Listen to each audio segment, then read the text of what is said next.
Welcome to the Dan Casper Show podcast, your chance to catch the full show anytime, anywhere. If you missed it live on the radio, no worries. We've got you covered with all the sports talk, opinions, interviews, and conversations from the show. From the Packers to the Brewers to the biggest stories in sports and around Wisconsin, it's all right here. This is the Dan Casper Show podcast.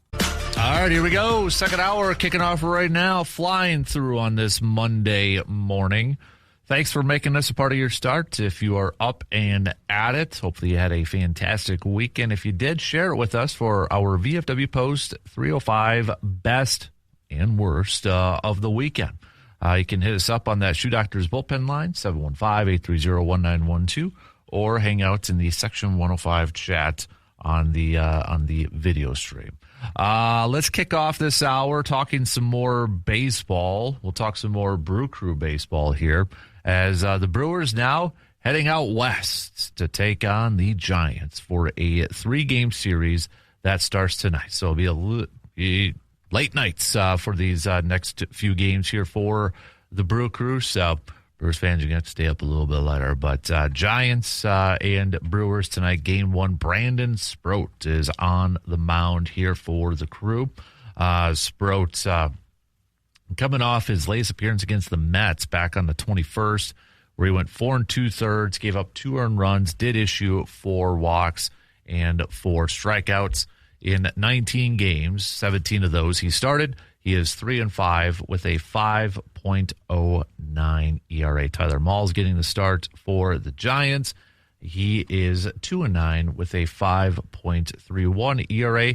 He is coming off of a loss against the Royals back on the 21st. 5 innings, 5 hits, 3 earned runs in that game. So looking at this Giants team, it's a Giants team that I think is fair to say hasn't played up to the expectations that they had at the beginning of the year. A team that may be selling some of their pieces, although some of those guys be tough with the contracts that they have to move on from some of those guys. So we'll kind of see. But you look at this series, to me, again, take advantage of the schedule. If you're the Brewers, this should be a series even with, you got Sproat on the mound. Is it Drone and Logan Henderson? I think for the other two, I think is it Henderson second game, then Drone the third game. But regardless, you should win these series. If you are going to be one of Major League's best teams, you got to go in there and take at least 2 out of 3. I think that should be the expectation. Yeah, I mean, I remember us looking at this schedule. I mean, you should be able to take 2 of 3 of these next 2 series. Hopefully, at least sweep 1 would be great. Although the Brewers never really play the best on the West Coast, so hopefully they can do something. But like you said, favorable matchup tonight. Tyler Mahl, that's probably the best person you can have going against Sproat. Mm-hmm. And then, if you're just looking a quick snapshot of the stats this year, Drone and Henderson are better than Roop and Webb, who they're facing. So this should be a series where you can win. And who knows what this Giants team looks like on Wednesday. They could deal a few people because they have been one of the most vocal teams about selling. I know they said pretty much most people are on the table. Right. I know they said Arias was on the table. Chapman, I think. Yep. Webb, I think they kind of put out there. So, I mean, I was just going to ask about Logan Webb. I mean, you talk about teams always looking for starting pitchers or pitchers in general. I mean, you look at the numbers for Logan Webb. Was he 5-7 this year? Maybe not to the level that we have seen Logan Webb for a lot of years, but I think we're also, you look at the rest of the team and maybe not getting the most help, kind of affects some of those numbers. But I mean, Logan Webb's under contract for the next couple of years. I don't think it's astronomical. $23 million for next year, prorated for this year. And then 2028 is $24 million, and then he's an unrestricted free agent. He's still 29 years old.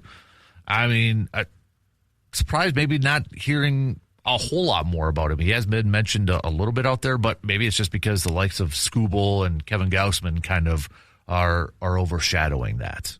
It looks like, though, the Giants are kind of considering Webb more untouchable, though. Okay. As looking this. I thought they would be open to moving him, but I mean, it's going to be interesting to see if the Giants change throughout the thing. But like you said, this is a very winnable series. Mm-hmm. Yeah.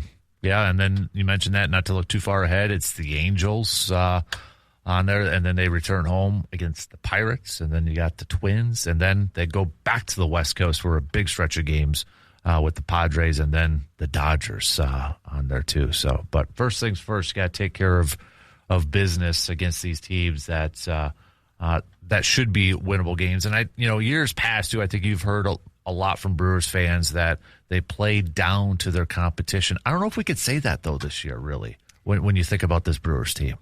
Yeah, it doesn't feel like they do this year. And I mean, you look at the record, they're 66-39. I mean, that's not a team that really plays down to competition. I was worried it was going to be another series like that, against the Rockies, and they kind of looked almost as if they were struggling to score runs against the Mets. And all the Marlins games were close, but I mean, at these last two games, the offense has kind of exploded. And, the top of the lineup's starting to come back around after they kind of went through a stretch, and the bottom of the order's really bringing it around. We talked about Pratt and Lara, but I mean, even Joey Ortiz is providing some much needed offense, and it's been a lot of fun to watch him at the plate recently. It has been. Yeah, I kind of joked with my kid over the weekend. Or it might have been yesterday when he said Ortiz, because he was watching the game. I was doing something in the first part, so he's like, Ortiz hit a triple.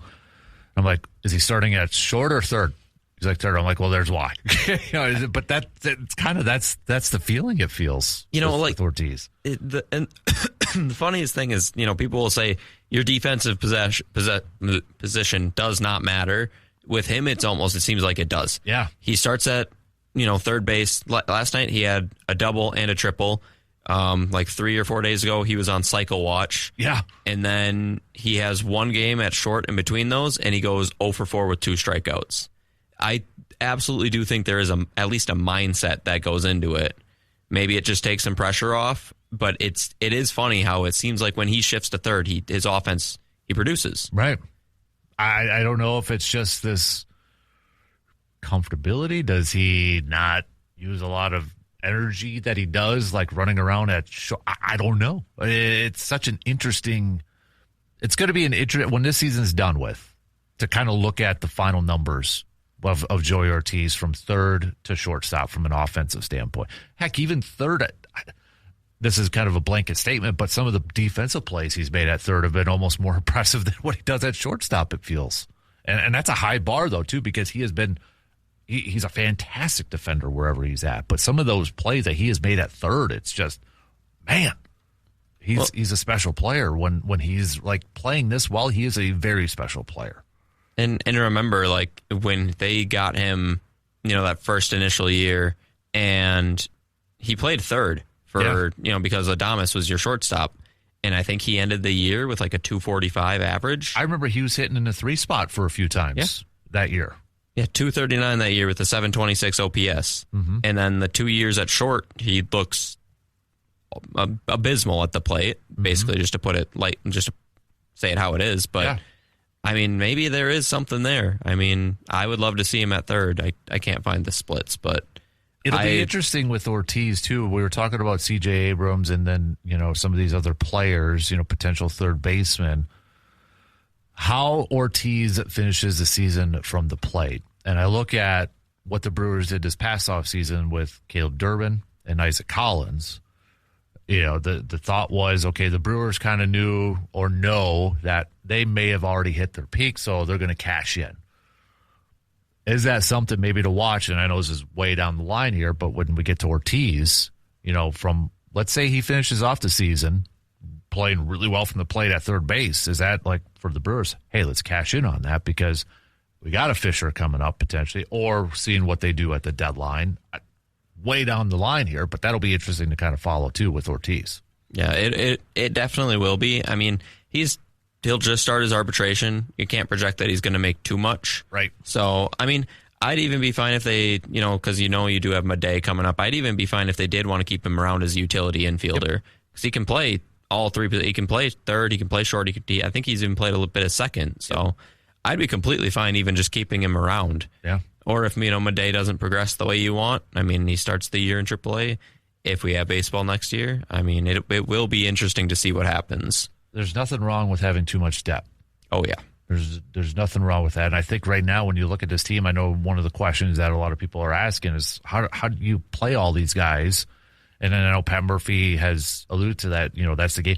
I think for the most part, though, they've done a really good job because you worry about some of the younger guys when they don't play. All right, they need the ABs. They need to get out. But Cooper Pratt's hitting well. Luis Lara is hitting well. Joey Ortiz is hitting well. Garrett Mitchell is hitting well.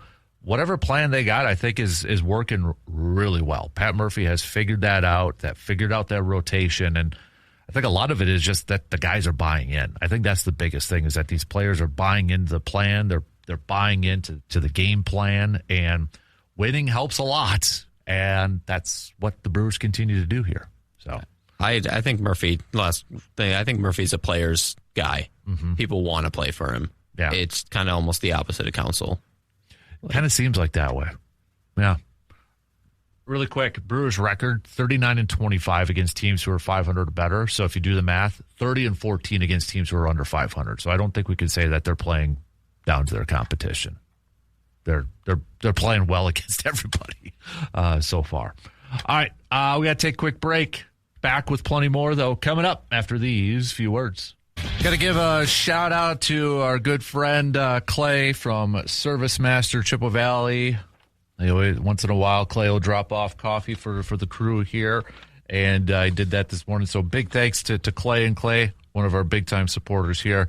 Also a partner of the Casper Classic and the Mobile Man Cave. Service Master partners of the Mobile Man Cave and the Casper Classic, which is coming up next week, and spots are limited. I think we have set the record this year for the most teams in the 7:30 slot, too. So we still got a few more over there, but we just have one more left for 10 a.m. and one more left for 1 p.m. Quite a few of you signing up this past weekend. So if you want to make sure that you get your two-person team in, head to sportstalk1051.com. And you'll see the icon there. Click on that. Sign up for $90. Your two-person team will get 9 holes, carts, meal, a couple drink tickets, and opportunities to win some great raffle prizes too. So a big thanks to our partners like Service Master, Muldoon's, Park Ridge Distributing, Hy-Vee and Eau Claire, Edward Jones Financial Advisor, Kelsey Nicolai, Dodge, Cambridge, Myron Construction, VFW Post 305, Superior Auto Body, Home Oasis, Resonance Branding, Claflin Construction, Carpet City Flooring Center, Economy Furniture, and our presenting sponsor, Window World. So big thanks to all of you again for helping support this outing to help support Backyard Dreams. Let's got a few VFW Post 305 best and worst from the weekends. Ben says on the texting line, best of the weekend, Jacob Mizorowski, and seeing what he did yesterday. Worst of the weekend, this gosh darn humidity. That's a Wisconsin saying. It's not the heat, it's the gosh darn humidity. Another one from Jeff, best of the weekend. We are just a couple days away now from Packers training camp, football season right around the corner. Worst of the weekend, doesn't have anything. All right. Hey, sometimes we don't have anything. If it's a good weekend, it's a good weekend. Chris is saying best of the weekend, Brewers winning another series. Worst of the weekend, seeing them designate Lance McCullers Jr. I was kind of hoping that they would give him a couple more opportunities. Hopefully this means that there is another move to be made. So, yeah, I think this is going to be in golf, third, is it the moving day, and then like third round of that moving week here for Major League Baseball when it comes to the trade deadline, when you see a lot of these teams and just kind of looking at the schedule for a lot of these teams here, kind of maybe keeping an eye on that because, maybe it depends on what they do here in the next couple games here, but maybe series to watch. Baltimore, Detroit is a big one. Maybe for both teams. Arizona and Pirates might be one too. Kind of, I know they're kind of hovering from a wild card standpoint. Marlins have a tough one. You mentioned a little bit earlier, they've been losing a ton of games, and now they've got the Phillies. So, I mean, if they fall back a little bit further, they could potentially. Blue Jays Nationals, for crying out loud. I mean, those are two teams that are being mentioned as potential sellers. And then, Red Sox, I think we could take away Red Sox as being sellers. I mean, they've just turned this thing around and they've gotten right back on. You look at the Phillies and the Red Sox who let go of their managers, you kind of wonder, those moves may have worked. Especially, Phillies right away when Don Mattingly came in and they turned it around right away. Boston, it took a little bit, but they're right back in this thing. So those decisions right now looking like smart decisions when you see that. Yeah. And sometimes the manager, that change can be astronomical. Yeah. The Red Sox won 15 straight, which is kind of funny. They won 15 straight and still not second place in their division. That just tells you how bad the year was going for them. Right. But sometimes it is just like a culture change. Different message, a different vibe, or maybe it's a little bit of a shock to the system for those players. You're like, oh, crap, So, but Caleb Durbin, I know he's been playing better as of late too. He's been a big part of he's already up to 10 home runs, and they're talking about maybe shifting him to potentially different spots with some more moves maybe possibly being made by the Red Sox too. So, but maybe this is going to be a trade where it worked out for both parties then, because Kyle Harrison, he's getting closer to returning here too for the Brewers. So, and then obviously Shane Drowan was a part of that package too. So, but yeah, it's going to be moving week here, I think, when it comes to Major League Baseball. And I know training camps starting, preseason's right around the corner. It still doesn't feel that way. I know Green Bay's going to be starting up here on Wednesday with their first practice. But I'm just glad that the Brewers, again, are still playing as well as they are, because there's been too many times where it's like, can we please get the training camp and preseason so we have something else to look forward to talk about, because the Brewers are not going to do anything. They're not going to make the postseason. Brewers, again, doing their parts to keep Wisconsin fans, still engaged with their team. But I get the excitement with training camp coming around the corner. Players are back in Green Bay. You've got games coming up here and that, but it's still baseball season for me. I love my Green Bay. I'm going to be going over there to cover camp for a couple days, but to me, it's still Brewers baseball. It's still Express baseball too, because the Express are in first place and in a good spot to clinch the second half championship too. So hopefully an extension of their season, but. I think when it finally starts to feel like football season, to me, it might be like middle of August. But if the Brewers get first place, I think it's safe to say they're going to I don't want to jinx it, but I feel confident the Brewers are going to make the postseason here. But I don't know. When does it start to feel like football season for you? Maybe is it when the Brewers are done, when baseball, when that's done, because you are such a big baseball guy, Justin, or is it maybe like more the temperature turn? It's kind of sometimes the temperature turn. I'd say I'm usually invested in the football season right away when it starts. I'm looking at it, but it usually doesn't feel like full swing football for me. Usually until about week 4, which is normally when the Brewers are about done playing. Yeah, that's when I'm invested the entire time. I'm watching the Packers every Sunday, but for me, I am so into baseball, and especially like when October hits, if the Brewers are playing, it really does kind of make me sad to see everybody immediately turn to football when the Brewers are doing what they're doing, because this team is special and there's a chance for them to go deep into the postseason. I would love to see, them play in the World Series and see what that looks like, but I'd say probably around week 4, week 5 is kind of really when it starts to feel like football. And that's also when you find out kind of who these teams are in the NFL. You kind of can then start to see who the good teams are going to be and who the bad teams are going to be. That's when it really kind of starts to feel like, okay, we're into football now. Mm-hmm. But yeah, for me, I am still massively into baseball September, and then if the Brewers are playing in October, even when they're not, the baseball playoffs are just really fun to watch. I love Major League Baseball playoffs. It's kind of like the Stanley Cup playoffs. I love Stanley. I'm not the biggest hockey fan, but when Stanley Cup playoffs, it's like a different animal. And baseball, I'm a baseball fan all season long, but it's just, I don't know, the intensity of these baseball games is legit from the first inning through the ninth. I mean, even going to a playoff baseball game, Major League Baseball playoff game, the environment is different. The intensity is just ramped up a notch. I was at that Brewers Cubs game 2 last year, I believe, and that was a fun game to go to. Brewers went down 0-3 in the first inning, and then Vaughn answers back. Yep. Yeah, that was a fun game. That was the Contreras, the home run celebration, the call at the bullpen. Yep. That was a fun game. That's awesome. I still say my favorite game of all the football, basketball, baseball was Game 5, 2011 Brewers Diamondbacks.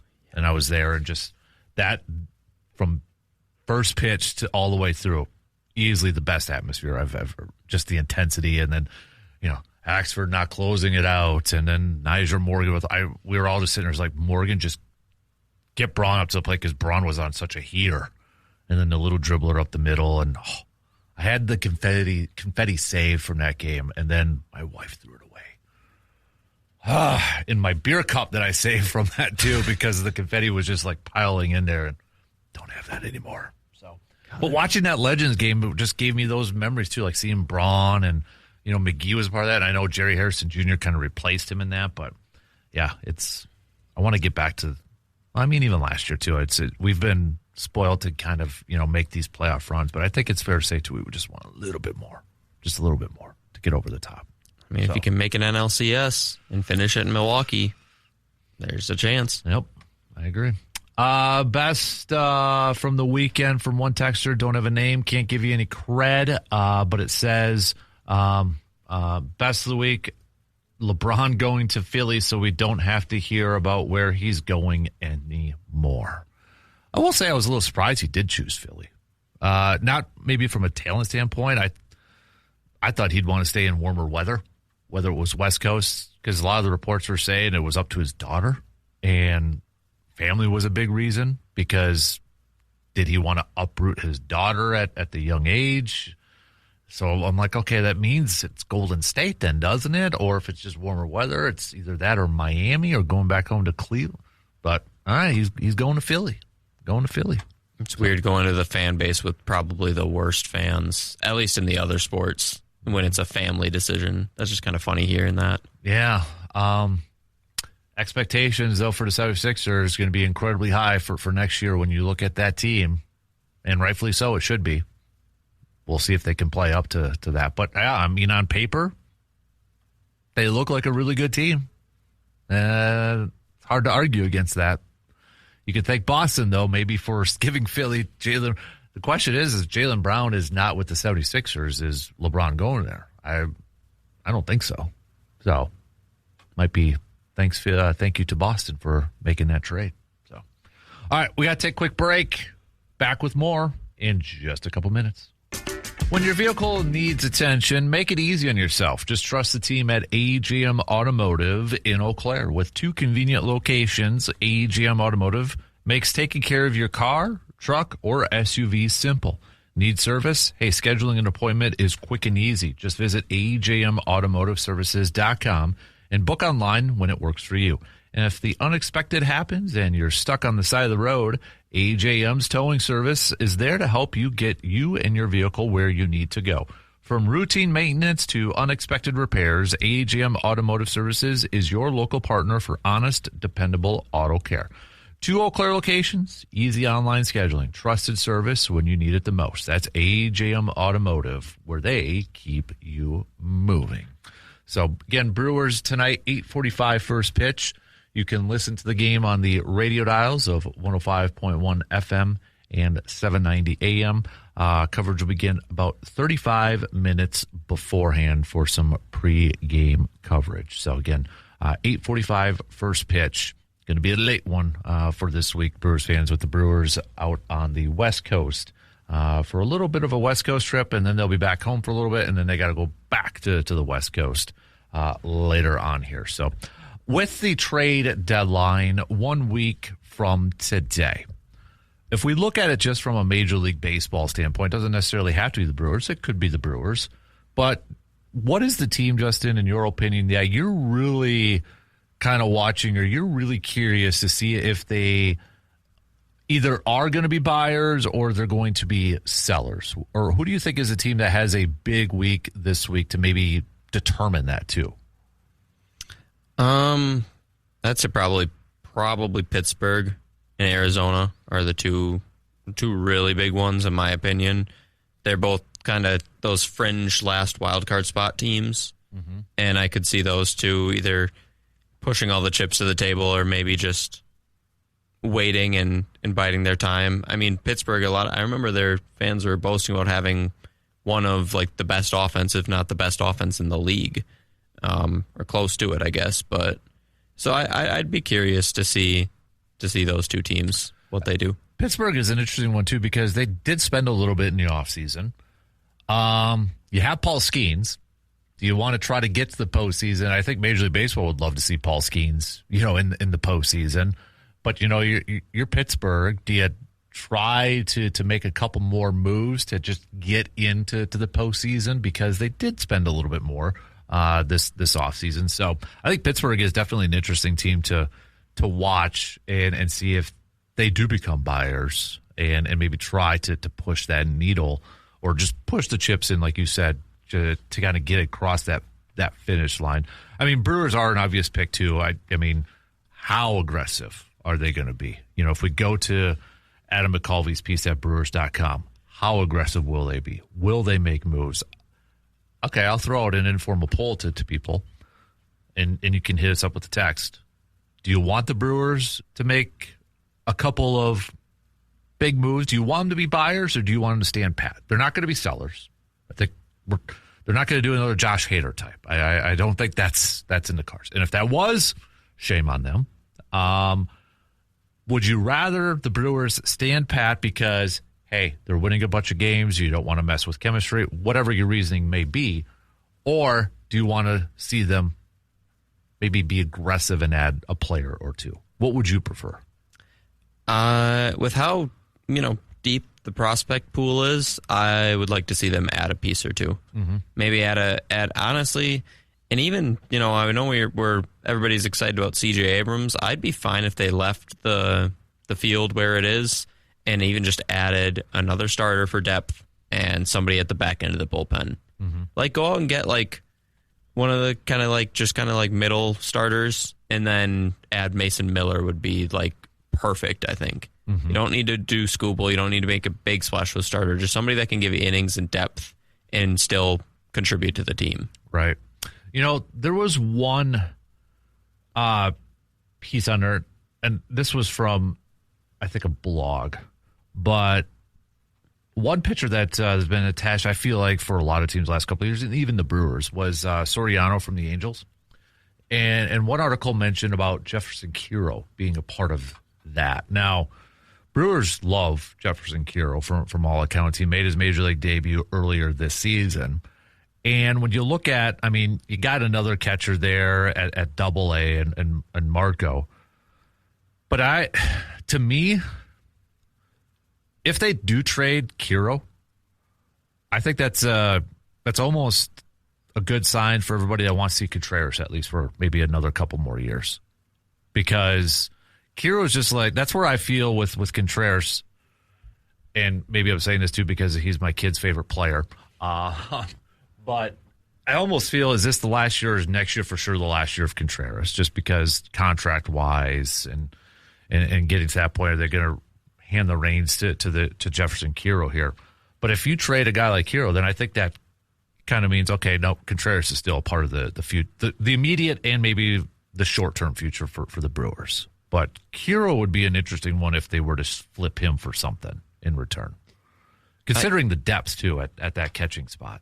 Yeah, I kind of agree with you there. If they do, you got to think that a Contreras extension is in the works, and you got to think the CBA is going to be part of that too. Yeah. I mean, the Brewers are for sure keeping Contreras next year through his arbitration. I feel like with pitchers, they kind of trade them in their last year, whereas with hitters, they keep them. You saw it with Adames, and I think you're going to see it again. And I want Contreras to stick around. I really like him. But yeah, maybe like with the CBA and everything, and if you do trade Kiro, maybe there is maybe a short 3-year extension or something for Contreras. Yeah, which I would love to see personally. Yeah, it'll be interesting to see if he is moved, because you could move him. I mean, and you got to think a Contreras extension could get done for, I don't know, what is that going to cost you? Maybe.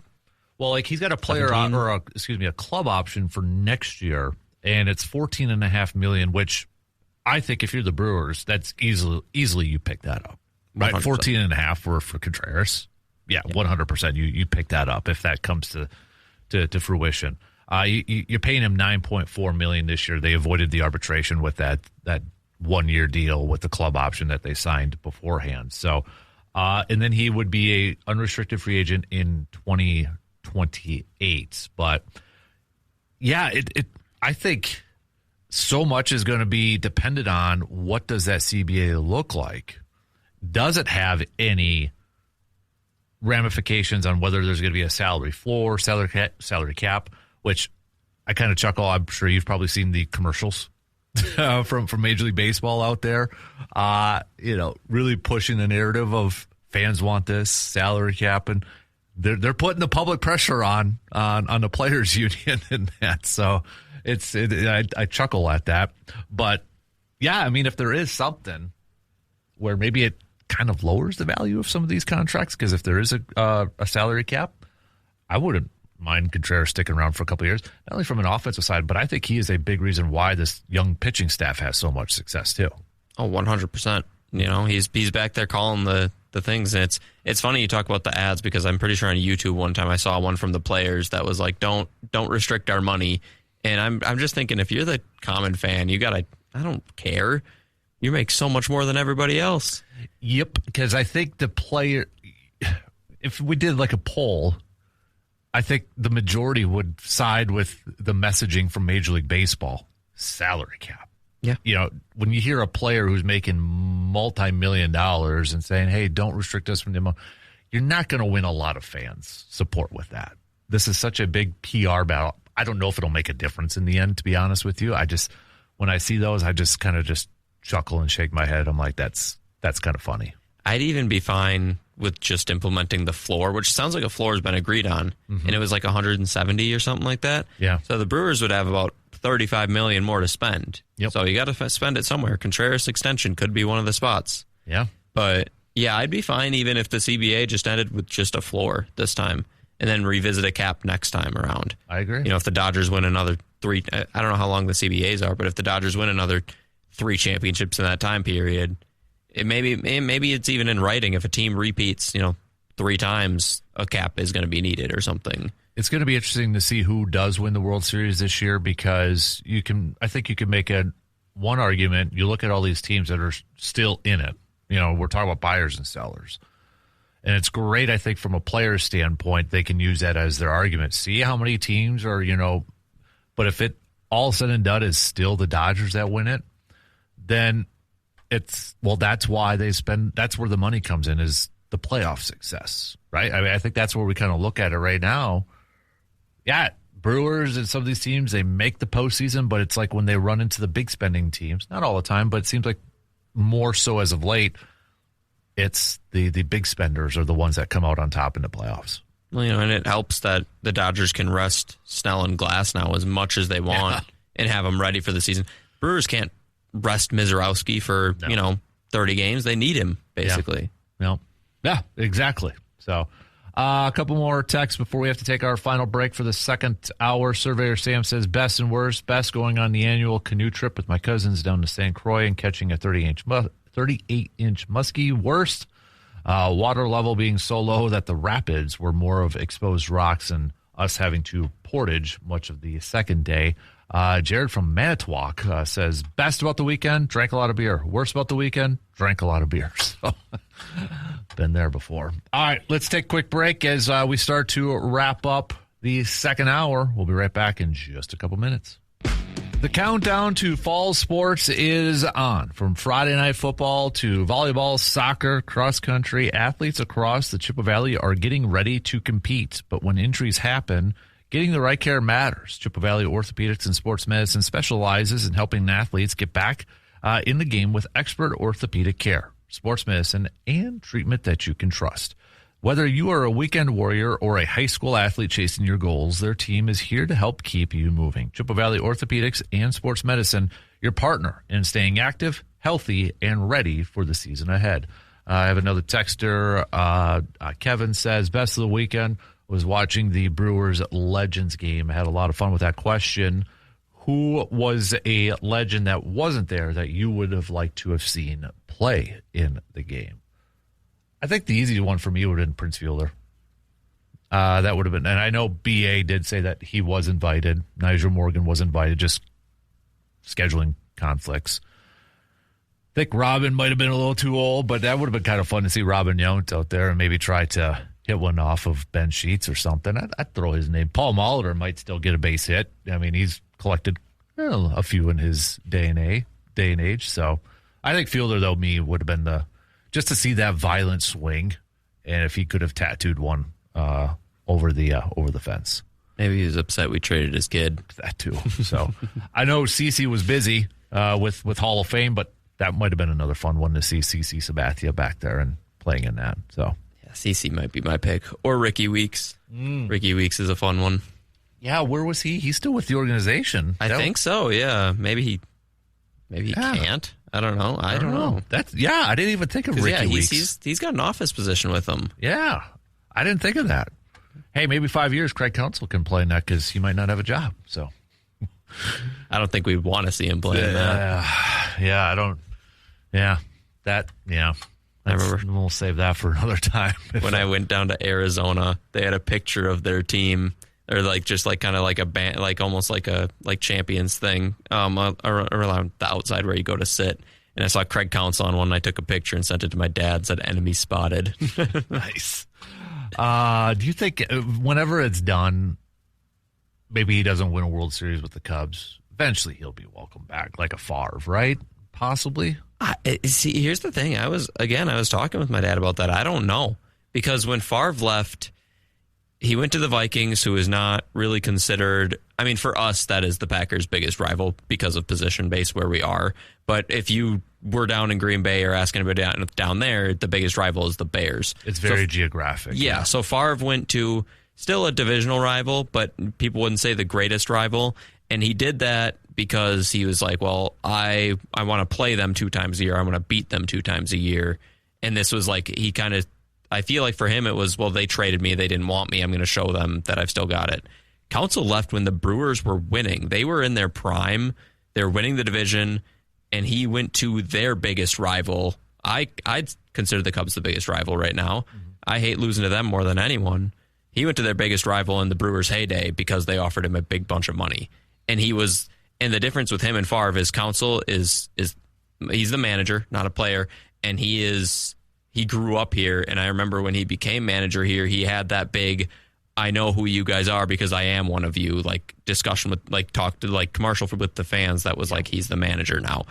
So I think that's why I don't know if Counsell ever will be welcome back, because that was, for me, it's such a drastic move. Mm-hmm. Whereas Favre was just kind of move out of pettiness.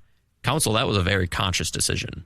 That's a great point, and I think you bring up the point, too, that Counsell is a Wisconsin guy. I mean, his dad worked for the Brewers, and I think what grew more questions was when Counsell said that was like his dream job was the Cubs, and it's like, so were you a Cubs fan when you were a kid then, when your dad was working for the, it just kind of, I have more questions surrounding that then, because it just felt like Wisconsin guy. Dad worked there. You played there. And you're right, because when Counsell was first hired as like a GM assistant, I think we all kind of knew Counsell might be the next manager whenever Ron Renneke goes. And it ended up being quicker than I think a lot of people anticipated, but it worked. And yeah, and the fact that he left on his own accord to go to the Cubs, where the Cubs already had a manager in David Ross, who was a beloved Cubs player too. Yeah, it's going to be interesting when Counsell's career is done. There's going to have to be a little bit of a grace period, quite a bit of a grace period, I think. So, but really quick too, another texter said, "Do you think the Brewers will eventually retire Ryan Braun's number 8?" I do. I think they will. I don't think so. Why not?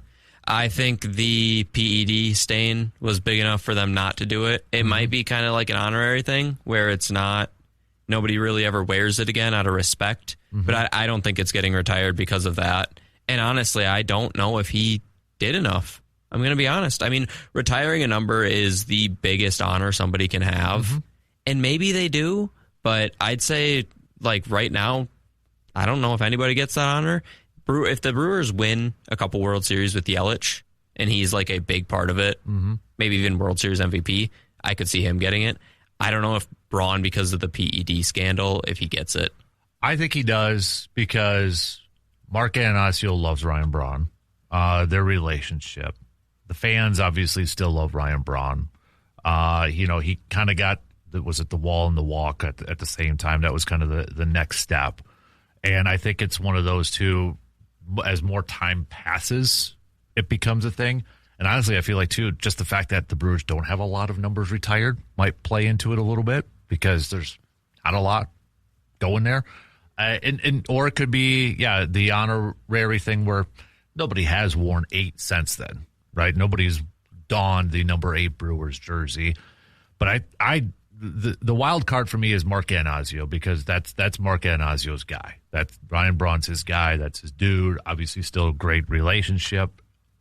As long as the Anastasio family is there, I will always put it as a possibility that could get retired. It's a possibility. Yeah, I guess I didn't think about the relationship that they have. I wouldn't be opposed to it because I loved Ryan Braun growing up, and he did kind of put the Brewers back on the map in terms of baseball. He stayed here the entire time, too. And I think that's part of it, too, is that he was Brewer from beginning to end, but some of it could have been he might not have had any other options towards the end, too. So, but, yeah, we'll see. We'll see. But, yeah.